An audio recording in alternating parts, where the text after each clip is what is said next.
So when we put energy to work, we are very interested in how efficient the use of that energy is for many reasons. Let's say that we are a factory and we want to make sure that we're not wasting a lot of money on using energy to make our product. Or we're a car driver and we want a car that is very energy efficient so it doesn't hit our pocketbook when we go to the gas station. And there, of course, are many other reasons why we concern ourselves with making sure that energy use and energy flow, energy transfer is efficient. So energy efficiency is basically the ratio of energy output from the system to its input into the system. So we could say gasoline gets poured into the tank, that's the input. It has a certain amount of joules of energy, and then we crank out some joules or horsepower that makes the engine go. And we know that a good deal of that energy is going to be lost out of the engine due to heat, as with just about anything else in thermodynamics. So we have a universal symbol for efficiency, eta, which is this squiggly looking letter here, and that will always tell us that it is an output over an input. If we wanted energy efficiency to be measured in percent, we would take that ratio and multiply it times 100. So the laws of thermodynamics, however, tell us that the efficiency of 100% or greater would violate these laws, that it violates physical reality. We cannot have more energy put out by a system than was put into the system. So that's always a good way to see if you've done energy calculations properly. If you get more than 100%, you probably flipped the ratio and messed up that way. So let's take a look at the efficiency of a biological system, the way it's modeled to you in biology class or ecology class, and that's that classic trophic level food pyramid.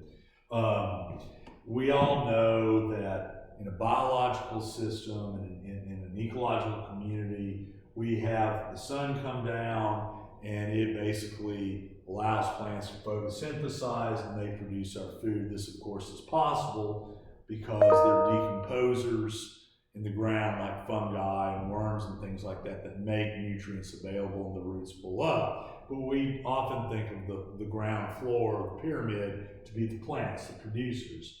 So let's say that we start off with 100 units of food energy from a plant.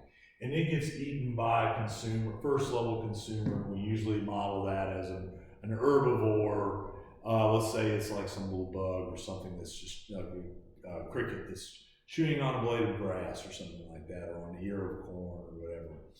And so the way these food pyramids are usually modeled is that we lose 90% of the food energy that producer gave when the consumer ate it, and then the little bug gets eaten by a small snake or a bird, a second level carnivorous consumer, and that 100 units of energy, it gets reduced 90% down to 10 units. And then successfully, here comes the big dogs, a wolf or an eagle or a rattlesnake or something like that, and we're down from 10 to 1. So you can see we're losing an order of magnitude, we're losing a placeholder. So if we take any of these over the value below it, that's 10% efficiency.